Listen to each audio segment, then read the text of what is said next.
Is adopted. Without objection, a motion to reconsider is laid on the table.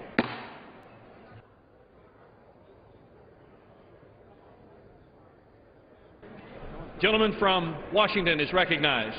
Mr. Speaker, I ask unanimous consent that all members may have 5 legislative days in which to revise and extend their remarks and include extraneous material on the bill H.R. 1230. Without objection, so ordered.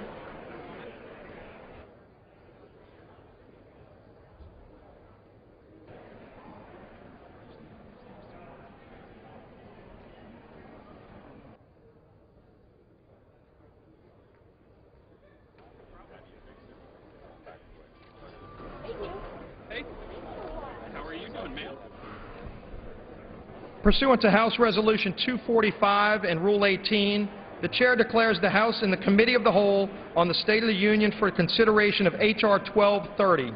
The Chair appoints the gentleman from Arkansas, Mr. Womack, to preside over the Committee of the Whole.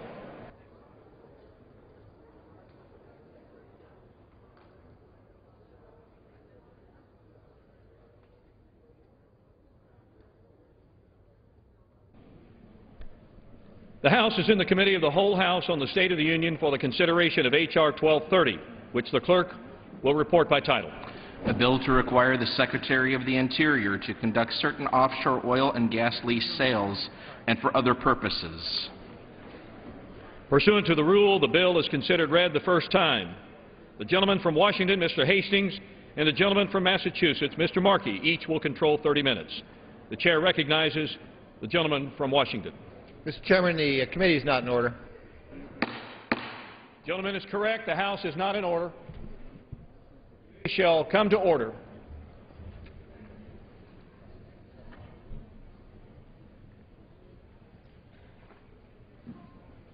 Gentleman is recognized. Thank you very much, Mr. Chairman. Mr. Chairman, I yield myself as much time as I may consume. Gentleman is recognized. Mr. Chairman, the national average price of gasoline has gone up 10 cents in just the last week and is now about 1.5 cents nationally from $4 a gallon. By comparison, the price was $1.84 a gallon when President Obama was sworn into office. In my home district in Central Washington last week, I heard from farmers, the foundation of our region's economy, who are finding it harder and harder to pay these high energy prices. And I have no doubt that my colleagues from other parts of the country have heard similar stories from their constituents. The pain being felt today has been exacerbated by the actions of this administration. This administration, who for the past 2 years has repeatedly blocked, hindered, and raised the cost to access to our American energy resources. The House Natural Resources Committee recently passed 3 bills, H.R. 1229, 1230, and 1231, with bipartisan support, all of which reverse specific actions taken by the Obama administration to block offshore energy productions. These bills will increase American energy productions, they will create jobs, and they will lower energy prices. These are the first of an array of bills that will be introduced by our committee as part of the American Energy Initiative that will focus on expanding renewable energy, onshore production, hydropower, coal, critical minerals, and address offshore drilling revenue sharing and other needed reforms. Today we are debating H.R. 1230, the Restarting America Offshore Leasing Act. This bill requires the Secretary of the Interior to conduct oil and natural gas lease sales in the Gulf of Mexico and offshore Virginia that have been delayed or canceled by this administration. The Virginia lease sale, for example, was scheduled to happen this year, but due to the Obama administration actions, the earliest this lease sale could occur is now 2017. This bill will create thousands of jobs, and according to CBO, it will generate $40 million in new revenue to the federal government over the next 10 years. I will note that very soon after this bill passed out of committee with bipartisan support, the Obama administration announced that it would move forward on one Gulf lease sale. Prior to this sudden action, the Obama administration was on course to make 2011 the first year since 1958 that the federal government would not have held an offshore lease sale. Squeezing one conveniently timed offshore lease sale does not undo the Obama administration's long track record of blocking and delaying American energy production. This bill that we are considering today is necessary to hold their feet to the fire and to ensure that these lease sales move forward. Americans instinctively understand the pain inflicted by rising gasoline prices, but yet we continue to hear the same excuses on why we shouldn't act. And let me give you several examples. My colleagues across the aisle will say that expanding drilling will do nothing to lower gasoline prices. The truth is, and this is the important part, it will send a strong signal to the world markets that the U.S. is serious about producing our own resources and bringing more production, American production, online. Furthermore, this argument has been used by opponents to American energy production for decades.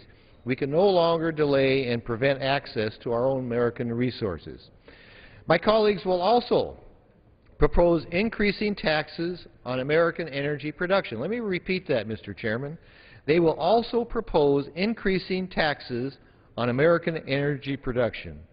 I have to ask, when has raising taxes lowered the price of anything? And of course, the answer to that is never. And it won't happen with energy.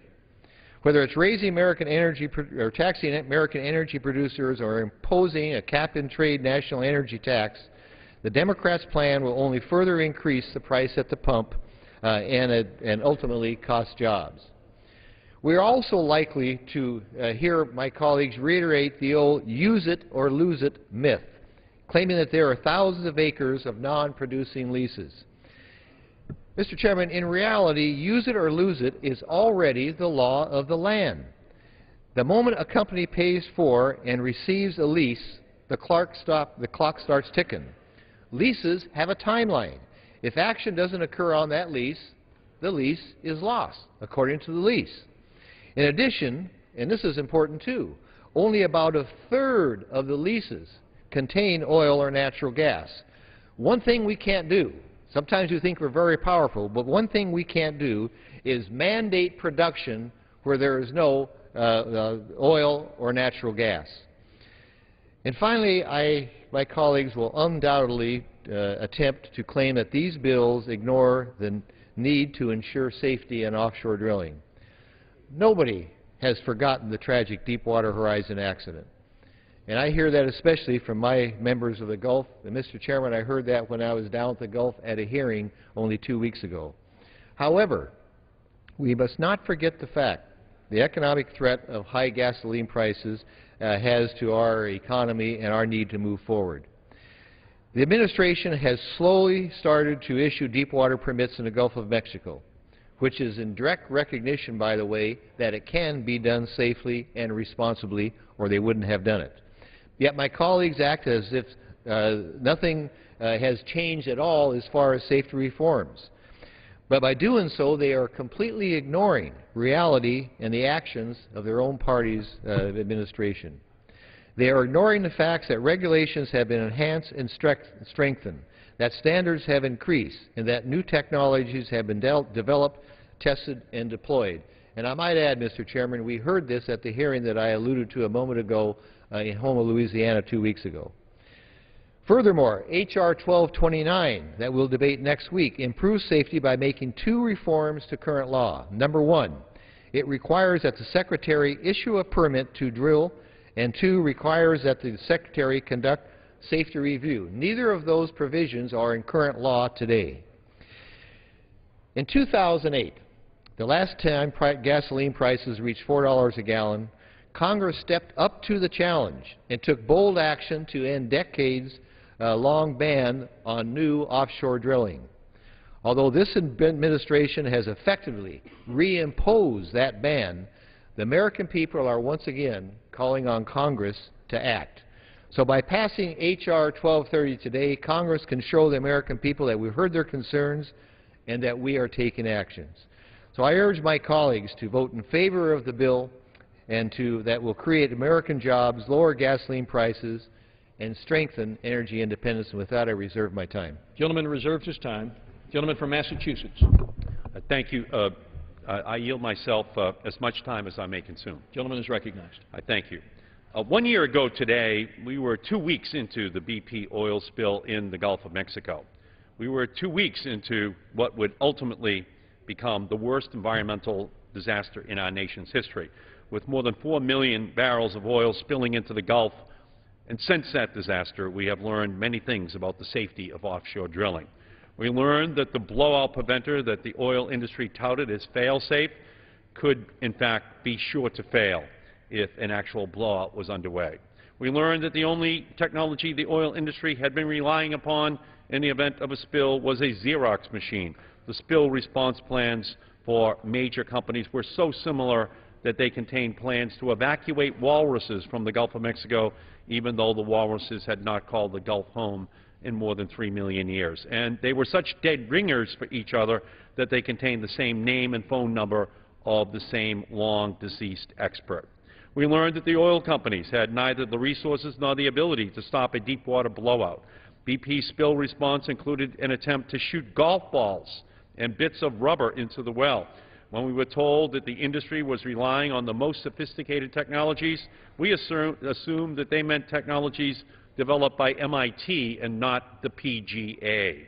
And we learned from an independent BP spill commission that the root causes of the Deepwater Horizon disaster were systemic to the entire oil and gas industry. And yet here we are, debating legislation that would do nothing to improve the safety of offshore drilling and could actually make drilling less safe.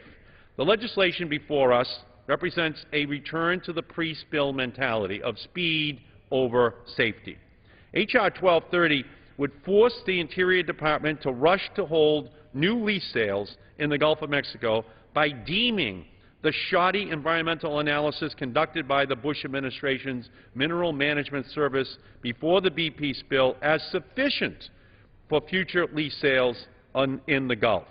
Just looking at some of the conclusions contained within the Bush administration's 2007 environmental analysis exposes the absurdity of deeming this work as sufficient for new leasing in the wake of the Deepwater Horizon disaster.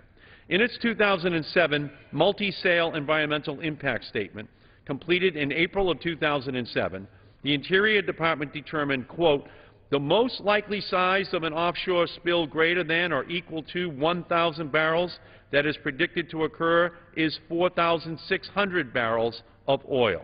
The BP Deepwater Horizon disaster led to more than 4 million barrels spilling into the Gulf.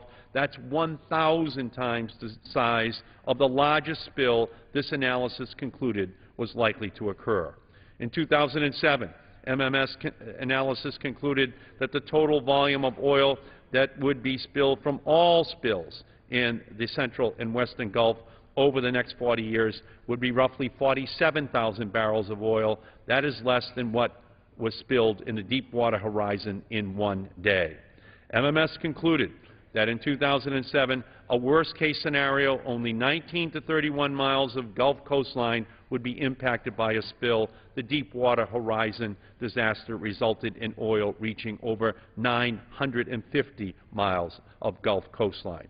And MMS determined that a deepwater blowout would not present a cleanup problem because the oil would rise in the water column, surfacing almost directly over the source location, but in fact the oil spewing from the ocean floor remained in enormous subsurface plumes that spread across the Gulf. The Obama administration is already moving forward to hold these lease sales in the Gulf later this year and early next year, and they are going to be more responsible. Even the Congressional Budget Office analysis of H.R. 1230 concludes CBO estimates that implementing the bill would have no significant impact on proceeds from lease sales in the Gulf of Mexico because the proposed schedule is similar to the plan included in the DOE's budget for 2011. So really, all the majority is accomplishing with this legislation is ensuring that we don't do any new environmental review of the impacts of these lease sales. Instead of actually reviewing the lessons of the BP spill, the majority wants to lessen the environmental review. And in addition, this legislation would force the Department to move forward with a lease off of the coast of Virginia within 1 year. Well, I have very bad news for the majority. The overwhelming majority of the area that would comprise this lease sale would infringe on critical training areas for the U.S. Navy. The Department of Defense concluded that 78% of the area offered in the Virginia lease sale would occur where military operations would be impeded by drilling structures and related activities. Moreover, much of the remaining area is comprised of a major shipping channel. This bill is really a solution in search of a problem. The bottom line is that the oil production is at its highest level in nearly a decade, and natural gas production is at record levels. We should instead be debating legislation that would protect the lives and the livelihoods of the people in the Gulf, and that could actually help consumers at the pump this summer. So at that point, I would like to reserve the balance of my time, Mr. Chairman. Gentleman's time is reserved. Gentleman from Washington. Mr. Chairman, I yield 1.5 minutes to the gentleman from Virginia, Mr. Goodlatte. Gentleman from Virginia is recognized for 90 seconds. Mr. Chairman, I rise to engage the chairman in a colloquy. Mr. Chairman, as you know, I am committed to ensuring that revenue sharing of the benefits of OCS development are returned to those coastal states where drilling is occurring or may occur, like Virginia. Can you share with me and other members of this body whether this will be addressed by the committee? I yield to the chairman. I thank the gentleman for yielding, and the answer is that we will absolutely be a focus and a priority. When I first introduced the bills before us today, I stated that these are only the first steps in this Congress's efforts to increase American energy production. The committee will continue to move forward on an array of bills that will be introduced and advanced as part of the American Energy Initiative. Coming soon will be the bills focused on expanding renewable energy, offshore production, onshore production, hydropower, coal, critical minerals, and revenue sharing. Today, only a few select states receive revenue sharing from OCS activities. This committee will be working to reform OCS revenues to ensure that there is a fair treatment to all states that produce oil and gas in the OCS. Revenue sharing will be a priority, and action will be forthcoming, and I yield back. I thank the chairman for his comments. I commend him for this legislation, and I support it. Thank you very much. To yield 1.5 minutes to the distinguished chairman of the Energy and Commerce Committee, the gentleman from Michigan, Mr. Upton. Gentleman from Michigan is recognized for 90 seconds. Well, thank you, Mr. Chairman. Mr. Speaker, most Americans understand the concept of supply and demand, and in fact, 1/3 of our oil now comes from the Gulf. The Department of Energy Information Agency tells us that last year's production in the Gulf was 20% less than projected in 2007. And in 2012, we're going to be getting a 500,000 barrels a day decline in production from 2010. What happens when the production goes down and the demand goes up? The price goes up, way up. Add to that the uncertainty and the unrest in the Middle East, and there is no surprise that we have gas prices at $4 and $5 now in this country, and who knows where they're headed. This legislation, if we pass it today, get it enacted, helps turn the key to unlocking the door on domestic energy production. This legislation is not about new lease sales. It simply catches up with the leases already approved. Let's pass it. I yield my time back to the chairman. Gentleman yields back his time. Gentleman from Massachusetts. I yield 2 minutes to the ranking member of the subcommittee, the gentleman from New Jersey, Mr. Holt. Gentleman from New Jersey is recognized for 2 minutes. Mr. Chairman, I thank my friend from Massachusetts, and I rise in strong opposition to H.R. 1230. This is the first in the Republican Amnesia Acts that ignores what happened last year in the Gulf of Mexico. It would force the Department of the Interior to rush into holding new leases in the Gulf of Mexico and off the coast of Virginia, not far from New Jersey, I might add, even though Congress has not enacted a single piece of legislation to improve the safety of offshore drilling. The President's Spill Commission reported that offshore drilling in U.S. waters is 4 times more deadly than drilling elsewhere in the world, even for the same companies. Clearly, there's a safety problem that must be addressed. And I must emphasize, because they've talked about it again and again, they're talking about high oil prices, high prices at the pump. We feel it. Everybody in America feels it. Do they address it? No, they do not address gasoline prices. It actually accelerates the handouts to big oil.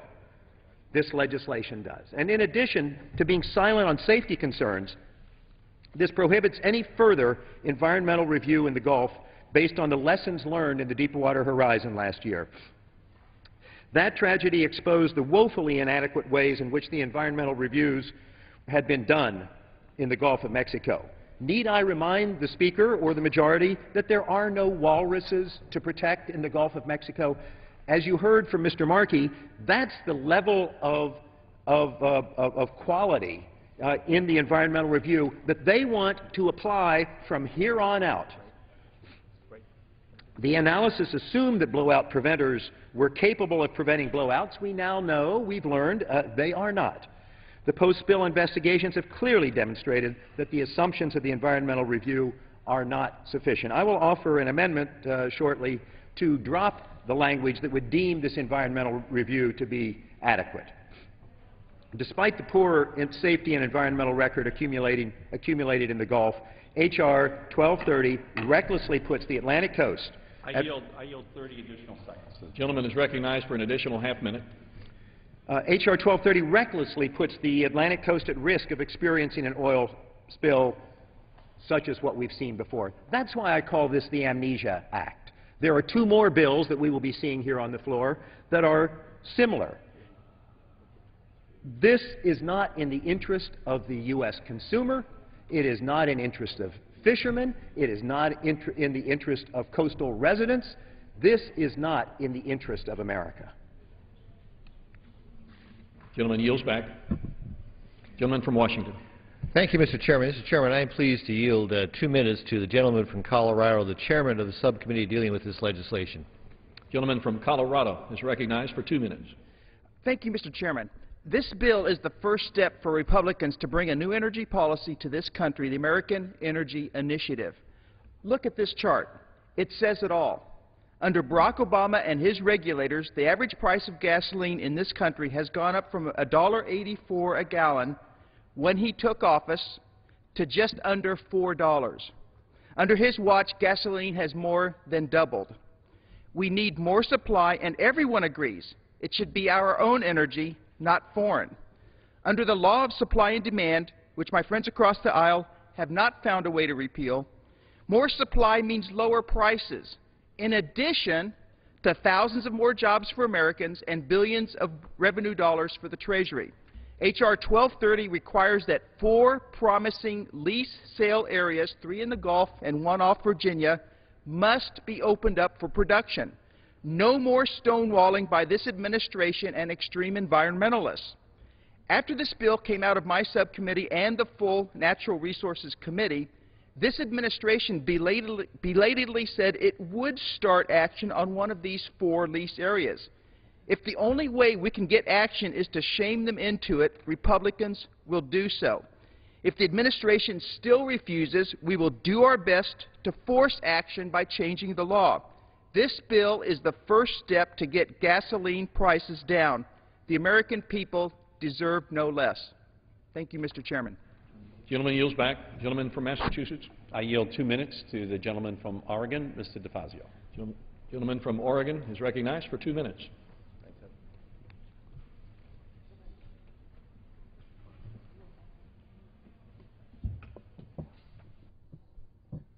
We're headed toward $4.25, $4.50 a gallon by Memorial Day, the usual oil company run-up when the driving season starts. They're crushing the dreams of American families, small business, and our economic recovery. But, hey, the profits are up. It's good. Now, the Republicans say it's just supply and demand. It's simple. So if we add a small increment to future domestic supply 5 or 10 years from now, that'll bring down the price. No, it won't. Remember, it's a world-priced commodity. In fact, supply is up. U.S. has 12.6 million more barrels in storage than the 5-year average. Demand, it's down. Americans can't afford the price, and the economy's depressed. Libyan lost production, been made up by the Saudis. Every gallon of that's been made up. So what's really going on? Well, it's market manipulation, price gouging, profiteering, and speculation. But the Republicans won't take on their benefactors from big oil and Wall Street. Even Goldman Sachs says that $20 of a barrel is excessive speculation. $20 a barrel. That's 60 cents a gallon. We could stop that tomorrow. Put a tax on speculators, or encourage the Commodities Future Trading Commission to regulate what you're trying to block. But you're not going to do that because, hey, that would upset the speculators on Wall Street who are making a fortune. On the NYMEX exchange, 45% of the trades in one day were driven by computers. They traded twice the world's daily oil consumption by computer in one day, driving up the price, and the Republicans say, oh, it's supply and demand. It's not supply and demand. It's market manipulation. It's price gouging. It's speculation. Do something about it. Those tools are before us. Yeah, if you want to have a debate about future supply and future domestic supply from natural gas or offshore drilling or biodiesel or whatever, let's have that debate. You want to get people relief this year, save our economic recovery, save American families, take on Wall Street, take on big oil, take on the speculators, or I guess you're afraid they won't contribute to next campaign. Time of the gentleman's expired. The gentleman from Washington. Mr. Chairman, I'm pleased to yield 1 minute to the gentleman from California, Mr. McClintock. Gentleman from California is recognized for 1 minute. I thank the gentleman for yielding. Mr. Chairman, fortunately, the vast majority of the American people and the majority of this House recognize that it is long past time to put American energy independence and prosperity first.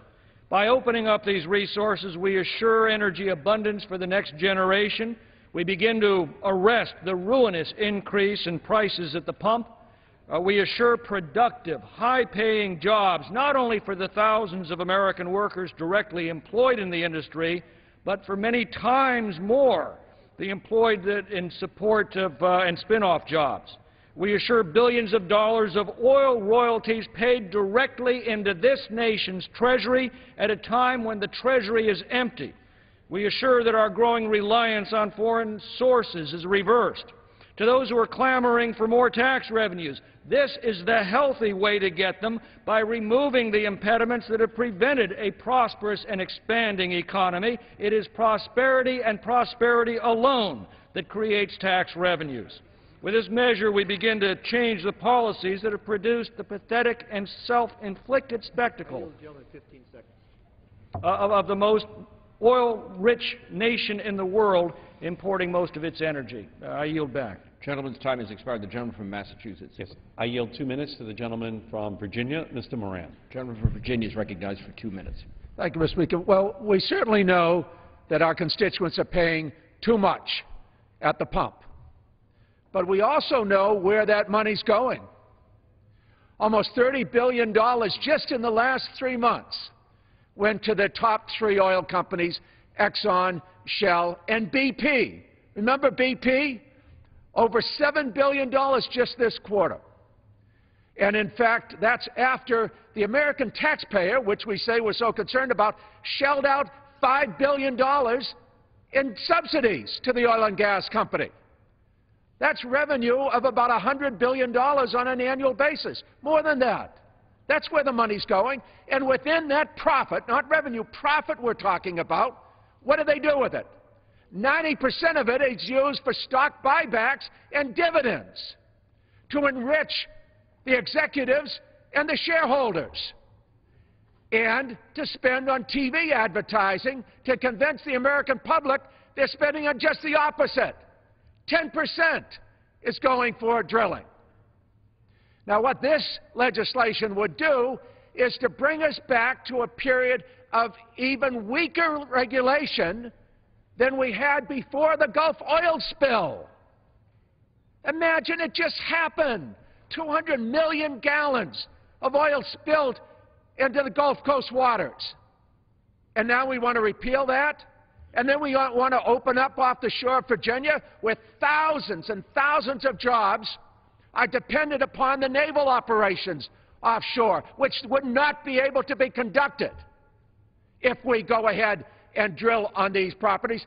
Plus, the remaining 22% is devoted to shipping lanes for 2 of our busiest commercial ports, Hampton Roads and Baltimore. Do we really want to jeopardize those thousands of jobs? Not to mention the thousands of jobs in fishing and tourism. Virginia Beach. We should be about creating jobs, not jeopardizing jobs. Defeat this bill. Thank you. Time of the gentleman's expired. Gentleman from Washington. Thank you, Mr. Speaker. I would just note that the two Democrat senators from Virginia and the governor of this state are in favor of this legislation. With that, Mr. Chairman, I'm more than happy to yield 1 minute to the gentleman from Ohio, Mr. Johnson. The gentleman from Ohio is recognized for 1 minute. Thank you, Mr. Speaker. I rise today in strong support of the Restoring American Offshore Leasing Now Act. Last night I had a telephone town hall with hundreds of my constituents. The overwhelming concern was the high price of gas. Seniors, students, working families, and small business owners want to know what we're doing to help lower fuel costs. They want us to stop being dependent on foreign energy and start really developing America's resources. Today, we're doing that. Unfortunately, our colleagues across the aisle believe that raising taxes on oil companies will somehow lower the price of gas. This defies both logic and common sense. Not only would raising taxes ensure job losses in America, but it would also result in the increase of America's dependence on foreign sources of oil. Raising taxes on American energy companies would give a competitive advantage to the Russians, the Chinese, and OPEC countries that are operating without anti-growth and anti-self-sufficient energy policies. Mr. Speaker, my constituents in southeastern and eastern Ohio understand the negative impacts that these proposed tax increases 15 seconds to the gentleman. That these negative impacts, that these proposed tax increases would have on gas prices, and they oppose these efforts. I strongly encourage all of my colleagues to support the Restoring American Offshore Leasing Now Act that will help put our country on the path to energy security. I yield back the balance of my time. Time's expired. Gentleman from Massachusetts. Yes, I yield 2 minutes to the gentlelady from Santa Barbara, California. Gentlelady from California is recognized for 2 minutes. Thank my colleague for yielding. And, Mr. Chairman, I rise in strong opposition to this oil spill amnesia bill that threatens our coastal communities. H.R. 1230 is a collection of bad ideas. It mandates that the administration offer new lease sales even though they say they're not prepared to properly oversee them. And the bill sidesteps safety and environmental reviews, acting as if the nation's worst oil spill in history has never happened. And it pushes a failed energy plan that pours billions of dollars into already overstuffed oil industry coffers. The only thing it adds up to, Mr. Chairman, is a false promise. The truth is the Republican majority is hoping to delude the public into believing that this rush to new offshore drilling will provide a quick fix to high gas prices. But the harsh reality is this: the U.S. is never going to have control over world oil supplies or gas prices through drilling. We simply don't have the oil reserves no matter how much we drill. What we do have is the ability to control prices by lowering our consumption, and that's just what we're starting to do. For example, the EIA's latest report says we're lowering oil usage thanks in part to the President's fuel-saving standards. We will get control over our energy future by making more cars that go further on a gallon of gas and bringing new types of fuel supplies to the table. If in 10 or 20 years oil and gas are still the focus of our energy debates, then we have miserably failed. We will have followed the path that George W. Bush and Dick Cheney charted, and we've seen where that leads: high gas prices and billions in oil company profits. It's about time we break free from our addiction to oil. So I urge a no vote on this misleading bill that accelerates new, dirty, and dangerous drilling. And I yield back the balance of my time. Gentlelady yields back the gentleman from Washington. Thank you, Mr. Chairman. Mr. Chairman, can I inquire how much time on both sides? Washington has 15 3/4 minutes remaining, and the gentleman from Massachusetts has 16 minutes remaining. Gentleman from Washington. Thank you, Mr. Chairman. Mr. Chairman, I'm pleased to yield 1 minute to the gentleman from New Mexico, Mr. Pierce. Gentleman from New Mexico is recognized for 1 minute. Thank you, Mr. Chairman. I rise today in strong support of H.R. 1230, a bill that will restart American jobs. The current 5-year lease plan would have allowed for the sale of 4 leases off of the coast of Virginia and 3 in the Gulf of Mexico. The President and his agencies are continuing to block these sales. It's time to stop that blocking. We're talking about jobs. The nation is faced with 8 to 9% continuing unemployment.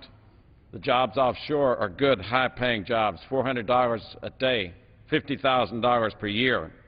Recently, the President had strong rhetoric to Georgetown University saying that he's going to increase oil and gas production in America. yet the administration's actions are moving us the opposite direction. Tax increases kill jobs. That's an economic truth. Our friends across the aisle want to kill American jobs by raising taxes at a time when unemployment is too high, when we're dependent on too much foreign oil. In his speech last month at Georgetown, President Obama said, "The fact of the matter is that for quite some time America is going to be still dependent on oil and making its economy work." We're exploring and assessing new frontiers for oil and gas developments from Alaska to the Mid-South and Atlantic states. Mr. Chairman, we're in this bill giving the President the bill that he is saying that he's going to implement. Now let him sign it. Thank you. I yield back. The gentleman's time has expired. The gentleman from Massachusetts. Okay, great. I yield 2 minutes to the gentleman from Vermont. Gentleman Mr. from Welch. Vermont is recognized for 2 minutes. I thank the gentleman. You know, imagine what we could do for the American consumer at the pump if we stopped lobbing rhetorical grenades back and forth and decided to focus on the concrete things that it is within our power to do today that would lower the price at the pump. There's three things. One, why are we giving tax breaks to oil companies? You do have to wonder. $1 trillion in profits, nothing wrong with that. But do they really need to reach into the pocket of the American consumer and get $40 billion on top of that? That's number one. Number two, have the futures market be about protecting the consumer, not enriching the hedge fund Wall Street speculator. I mean, it is astonishing what's going on, and it's so bad that even Goldman Sachs acknowledges that at least $27 on the price of $110 barrel oil is about speculation. Why in the world do we allow that? Because every time you and I go to the pump, our constituents go to the pump, they're paying for Wall Street and they're paying for tax breaks to oil companies. And the third thing we can do is we can do it short term, and that's go into the Strategic Petroleum Reserve. 2 Republican presidents and 1 Democratic president have done that with great effect, lowering the price 33%, 19%, and 9%. It gives immediate relief to the consumer at the pump. We can do this together if the agenda is about doing something for your constituent and mine and not just having this political food fight. End speculation, end the tax breaks, and go into that asset belonging to all of us, the Strategic Petroleum Reserve, and bring prices down immediately. I yield back. Gentleman yields back. The gentleman from Washington. Thank you, Mr. Chairman. Mr. Chairman, I'm pleased to yield 1 minute to the gentleman from South Carolina, Mr. Duncan, a member of the Natural Resources Committee. The gentleman from South Carolina is recognized for 1 minute. Thank you, Mr. Chairman, and thank you, Mr. Chairman, for your leadership on this issue. You know, our friends across the aisle here want us to use this debate today to demagogue this issue and demonize American energy producers. Let us refocus on what this debate is really about today. Mr. Chairman, this administration's policy of drill there, not here, has helped produce the record gas prices that we are facing today. Rather than fueling our economy with American energy independence, this administration has fueled overseas oil producers by shutting off domestic exploration. And now, today, we hear the other party tell us that raising taxes on American energy production will somehow make prices go down. This is insane, Mr. Chairman, as any economist can tell you. We need to end the de facto moratorium in the Gulf of Mexico on the permits there. We need to reopen the West to exploration. We need to open up ANWR for exploration. We need to allow American entrepreneurs to do the work of the free market and get this economy moving again. Energy production is a segue to job creation. This bill will begin the process of releasing the potential of American energy. This means tens of thousands of American jobs producing American energy for American households and businesses. I urge my colleagues to help this economy pass this bill, and let's put Americans back to work producing American energy. God bless you. God bless America. Time of the gentleman's expired. The gentleman from Massachusetts. I yield myself 3 minutes. The gentleman's recognized for 3 minutes.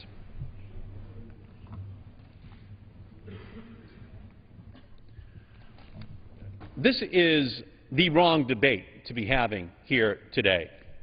The Republicans are debating more drilling without more safety, even though the BP Spill Commission that examined what went wrong last year concluded that there is a systemic failure in our country to deal with the safety issues that confront the offshore drilling industry. In fact, they concluded that there are 4 times greater fatalities in drilling for oil off the shores of Europe than there are in the United States. 4 times more fatalities.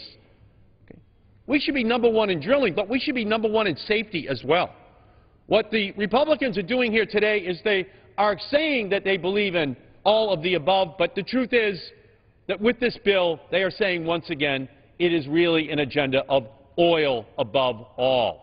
They have nothing out here on renewable energy resources, wind, solar, biomass, geothermal, plug-in hybrids, all-electric vehicles. None of that is part of their debate. They just go back to their same old agenda of oil above all. And do we need to give more to the oil industry? $10 billion in profits for ExxonMobil in January, February, and March. $10 billion they made. Shell, $8 billion. BP, $7 billion. Chevron, $6 billion. ConocoPhillips, $3 billion. Shouldn't we talk a little bit about safety as we're talking about new drilling off of our shorelines? But no, that's not the Republican agenda. Should we be talking about taking away the tax breaks from the oil industry? The $40 billion which the American taxpayer give to the oil industry. Do we really need to have the oil industry in the consumer's pocket at the gas pump and then in their other pocket as taxpayers to give even more money to ExxonMobil? That's what the Republicans should bring out here for a debate. They do not do that. On the New York Mercantile Exchange, that's where they trade for oil prices. That's now 45% of the trading on the commodities futures trading floor of the New York Mercantile Exchange. What do the Republicans do to deal with the fact that it has turned into a crude oil casino where gambling is going on as the speculators of our country and the world look at Saudi Arabia, look at Libya, as the price of oil skyrockets, as Goldman Sachs concludes that $20 a barrel of the increase in the price of oil just comes from the speculation, from the gambling that's going on in the NYMEX. You might as well put Las Vegas over the New York Mercantile Exchange. It is a crude oil casino, ladies and gentlemen. What do the Republicans do? They have slashed the budget for the Commodities Futures Trading Commission, who are the cops on the beat. They're saying we need fewer cops to police these speculators. They slashed the wind and solar budget by 70% in their budget that just passed last month. That, I yield myself an additional 30 seconds. Gentleman's recognized. I thank you. This is their agenda. Nothing on safety, nothing on wind and solar, nothing on corralling the speculators. And what do they say?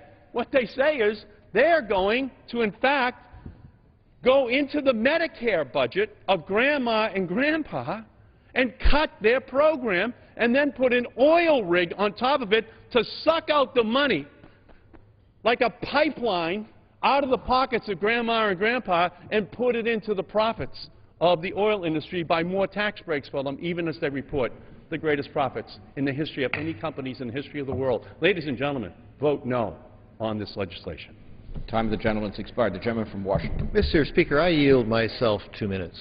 Gentleman's recognized for 2 minutes. Mr. Speaker, sometimes I am absolutely baffled by the rhetoric that I hear here. And let me remind my colleagues that 2.5 years ago, in 2008, when gasoline prices went to $4 a gallon, we Republicans came into the House, even though we weren't in session, and talked about the potential resources that we have in this country to make America self-sufficient. And the American people got it. They got it, and they said, you know, we ought to utilize those resources. And they said we should drill. We should drill in the outer continental shelf, and we should drill onshore. The American people get it, and yet the rhetoric we hear here is entirely different from the economic issues that are facing us. Here's the whole point. When America ended the moratoria on offshore drilling, the prices went down. See, that's never been explained by the other side. But it's pretty darn obvious. When you send a signal to the markets that you're serious about becoming less dependent on foreign energy, the markets responded. And they responded 2.5 years ago, and they will respond the same way. But all we hear from this side is you have to have a bogeyman. There has to be a bogeyman. Everybody's against us. Baloney. The market is what drives this, the price of oil, and it's in our best interest in this country to become less dependent on foreign energy, and that's what these three bills do. I reserve my time, Mr. Chairman. The gentleman reserves his time. The gentleman from New Jersey. I'm pleased to yield 2 minutes to the gentleman from New York, Mr. Tonko. The gentleman from New York is recognized for 2 minutes. I thank the gentleman for yielding. Let there be no doubt, Americans are worried about the price of gasoline. Its recent spike has once again put us on notice, but this bill that relieves regulation provides the wrong tools. America knows we can do better. We cannot afford to mindlessly give billions of dollars to big oil companies while they make record profits. In the short term, we must ensure that speculators in Wall Street quit playing games with the price of oil. And finally, we must provide motorists with fueling options at the pump. It is unconscionable that we would give $4 billion of taxpayer money to big oil companies this year alone, while they are on track to make nearly $100 billion in profits in 2011. With prices this high, does big oil really need even more money? Taxpayers know they don't, and taxpayers are hit twice with taxes on gasoline, once at the pump and once on tax day. This must end. We can help consumers at the pump by going after Wall Street speculators that drive up the cost of oil. We can increase mileage standards, and it's entirely reasonable that they could reach 60 miles per gallon by the year 2025. And we can invest in fueling options so that consumers can choose the lowest alternative. High gas prices are painful. They are painful to American families, they're painful to seniors living on a fixed income, and they're painful to small businesses. And the big oil subsidies that accompany them are painful for our nation's economy as it recovers from the Bush recession. Let's end these big oil giveaways to some of the most profitable companies in the world and provide drivers with alternatives, fueling options, better vehicles, and creating the clean energy jobs of the future. Again, I'd like to thank the gentleman for his leadership on this issue and for yielding. And, Mr. Speaker, I yield back the balance of my time. The gentleman yields back. The gentleman from Washington. Thank you, Mr. Chairman. Mr. Chairman, I'm pleased to yield 1 minute to the gentleman from Michigan, Mr. Benishek, a valuable member of the House Natural Resources Committee. The gentleman from Michigan is recognized for 1 minute. Mr. Chairman, this morning a gallon of gasoline in my hometown of Iron River, Michigan was $4.29. And unfortunately, most people are plagued with the fact that they know that the prices are going to go up even further in the next few weeks. I believe that we in Congress know that there's no silver bullet that's going to lower prices at the pump. However, we have a responsibility here to craft policy and pass legislation that will increase the supply of crude oil which will be produced here at home.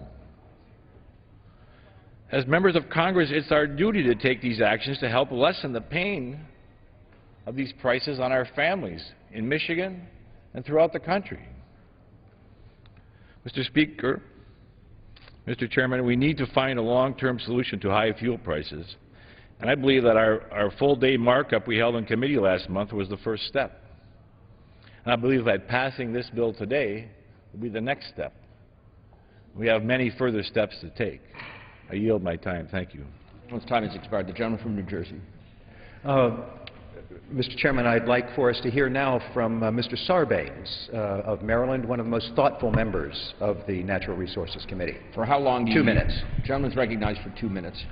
Thank the gentleman for yielding. I oppose the legislation that would really open in a wholesale fashion very sensitive areas to offshore drilling. We have to take a lot of care when it comes to doing this offshore drilling, and I don't think that this bill exercises that care. During the committee's consideration of the bill, I put forward an amendment that would strike that section of the bill that authorizes drilling off the coast of Virginia. I did this because of my concern about the potential impact of a spill on the Chesapeake Bay, which of course is a treasure for Marylanders and all those who live in the Chesapeake Bay watershed. That Chesapeake Bay is really the soul of my state of Maryland. It's a national treasure in so many ways.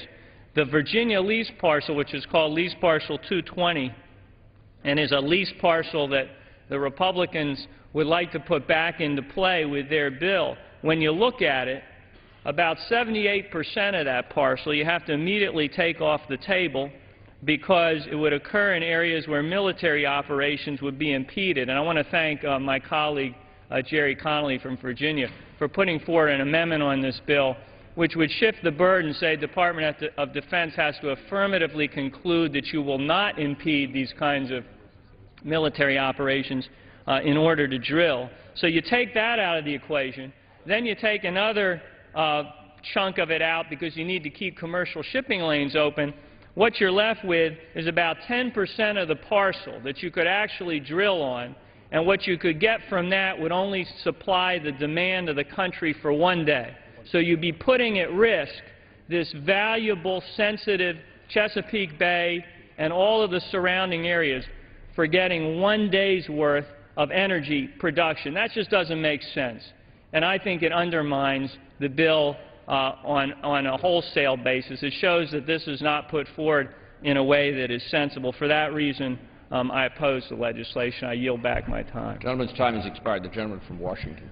Thank you, Mr. Chairman. Mr. Chairman, I am pleased to yield 2 minutes to the gentleman from Virginia, another valuable member of the Natural Resources Committee, Mr. Whitman. The gentleman is recognized for 2 minutes.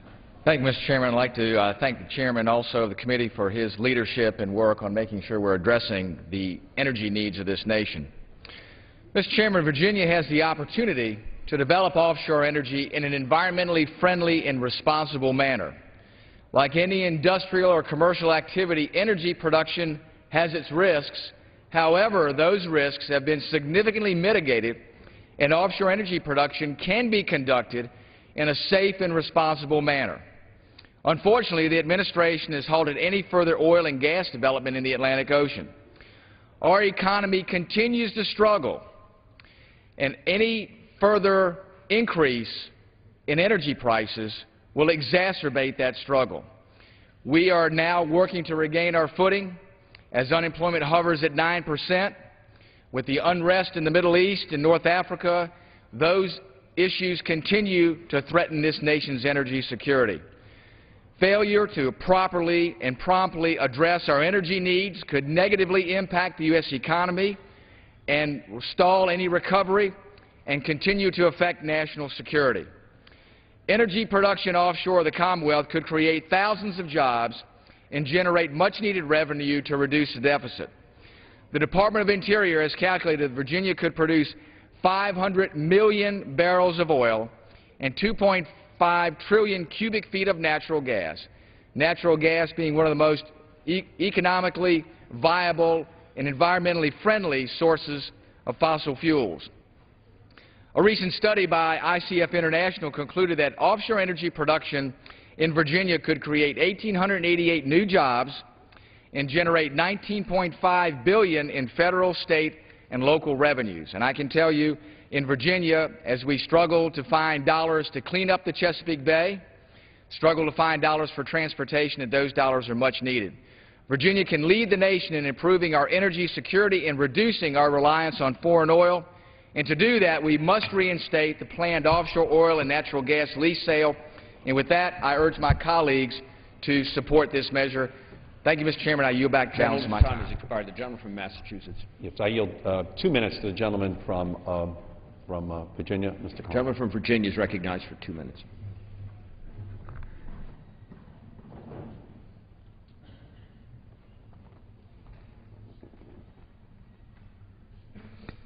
I thank my colleague and I thank you, Mr. Chairman.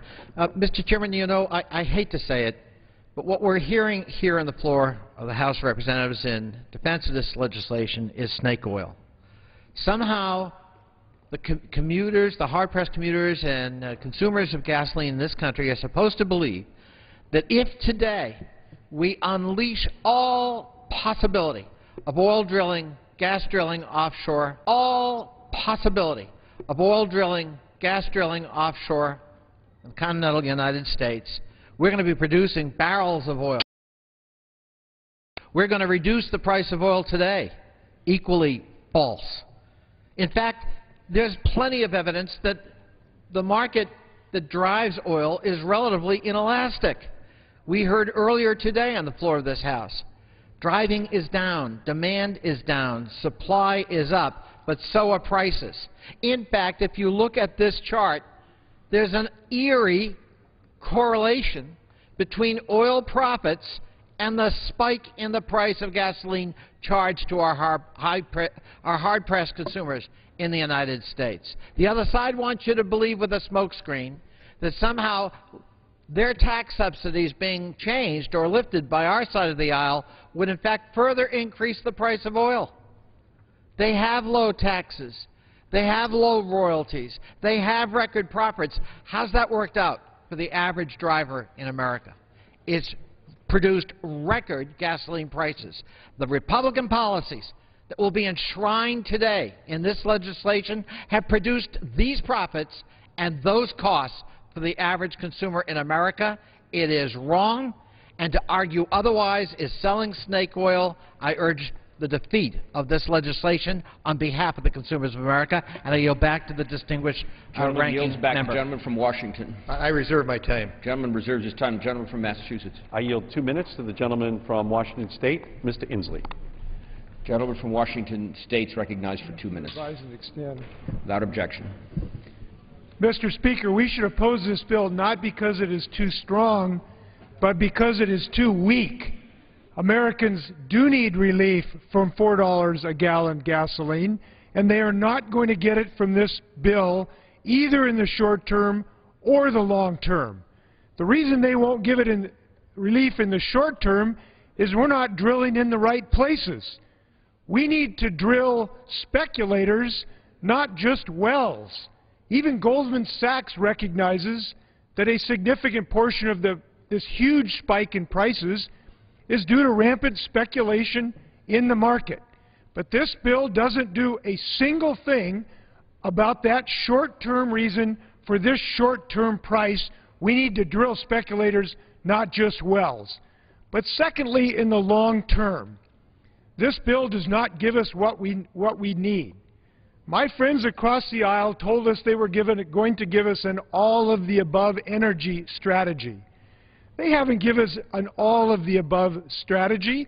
They are just giving us an all-of-the-below strategy, because the only thing they are thinking about are these archaic technologies of drilling holes in the ground. We use 25% of the world's oil. We only have 3% of the world's oil supply, even if we drill in Yellowstone National Park. The dinosaurs just didn't die underneath our feet. We need new supplies of energy, of electricity, camelina-based biofuels from Targeted Genetics in Seattle, advanced forms of algae-based biofuels from Sapphire Energy and General Atomics and other companies.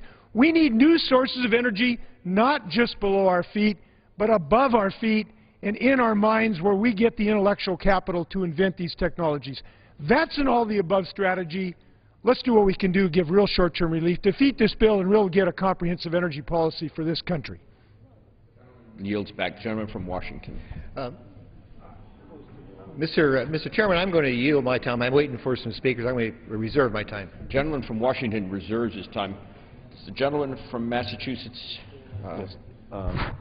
Could you please tell me how much time is remaining? The gentleman from Massachusetts has 3.5 minutes remaining, and the gentleman from the state of Washington has 10 minutes remaining. Then I would ask the gentleman from Washington State to please. Is he prepared to close if I were prepared to close? Because I have a speaker coming to the floor right now, so at this time I'm very pleased to yield 2 minutes to the gentleman from Arizona, Mr. Flake. The gentleman from Arizona is recognized for 2 minutes. I thank the gentleman for yielding. I won't take 2 minutes. I've been listening to part of the discussion here, and it just strikes me that, I mean, when you see graphics with an oil rig sucking money out of Social Security or Medicare or whatever that was, you know that you've gone beyond the realm of what is logical for a debate or the real facts about what this legislation does. The bottom line is it will make it easier for us to become more energy independent. Not completely energy independent. It can't go that far. But it will make us more independent than we were before.